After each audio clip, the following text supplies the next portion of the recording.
তাই সুখদেব গোস্বামী বলল, শোনো পরীক্ষিত, মুনির বাক্য লঙ্ঘন হবার না। মুনি যখন তোমাকে অভিশাপ দিয়েছে যে 7 দিনের মধ্যে তোমার মৃত্যু হবে, তাহলে 7 দিনের মধ্যেই তোমার মৃত্যু হবে। তবে তুমি একটা কাজ করতে পারো, শোনো, তুমি কৃষ্ণ নাম করো, হরি নাম করো। গুরুদেব, আমি কৃষ্ণ নাম করলে আমার আর মৃত্যু হবে না। পরীক্ষিত, সত্যি তুমি কত বোকা গো। আমি জানতাম তুমি রাজা, তুমি চতুর, মানে তুমি চালাক, কিন্তু তুমি এত বোকা। মৃত্যু তোমার হবে, তুমি কৃষ্ণ নাম করলে হবে, তুমি না করলে হবে।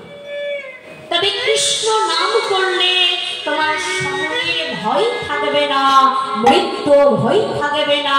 তুমি সমনের ভয়কে, মৃত্যুর ভয়কে জয় করতে পারবে। ভক্তমণ্ডলী, ভক্তিমতী মায়েরা, আমার বাবা, এ জগতে আমাদের প্রত্যেককেই চলে যেতে হবে। জন্মে মরিতে হবে, অমরকে কোথা পাবে, চিরস্থির তবে নে, হাইরে জীবন নদে। জন্মানেই মরতে হবে, কিন্তু আমরা প্রত্যেকটা মানুষ বাবা মৃত্যুকে বড় ভয় পাই। প্রত্যেকটা মানুষ, এ জগতে এমন কেউ নেই যে বলতে পারবে আমি মৃত্যুকে ভয় পাই না। মৃত্যুকে আমরা সবাই ভয় পাই, এটাই সত্য। সত্য যে কঠিন, কঠিনেরই ভালোবেসেছিলাম, সে কখনো করে না বঞ্চনা। সুখদেব গোস্বামী বলল, শোনো পরীক্ষিত, তুমি কৃষ্ণ নাম করবে বটে, তবে এই রাজবিষ্ণুর কৃষ্ণ নাম করলে হবে না। কৃষ্ণ নাম করতে গেলে তোমাকে রাজবিষ্ণু ত্যাগ করতে হবে, তোমাকে গৌরিক বিষ ধারণ করতে হবে। ভক্তমণ্ডলী, ভক্তিমতী মায়েরা, আমার বাবা, ভগবানকে পেতে গেলে না আগে তোমাকে পথের কাঙাল হতে হবে। পথের কাঙাল না হলে কিন্তু ভগবানকে পাওয়া যায় না।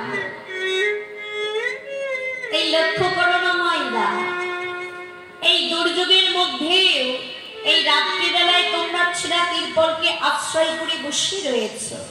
কিসের আশায়, কিসের লালসা?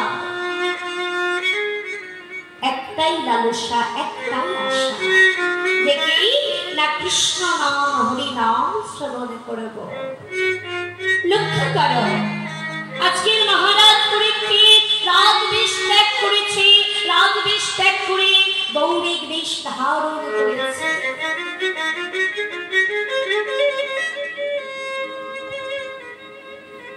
খুলে দিয়েছে রাজমুকুট, খুলে দিয়েছে সোনার অলঙ্কার, ত্যাগ করেছে সোনার সিংহাসন। আজ মহারাজ পরীক্ষিত একটি নির্জন স্থানে বসেছে, আর কি আছে না সুখদেব গোস্বামী। মহারাজ পরীক্ষিত বসে রয়েছে, কৃষ্ণ নাম শ্রবণ করছে, আর কৃষ্ণ নাম শ্রবণ করাচ্ছে সুখদেব গোস্বামী।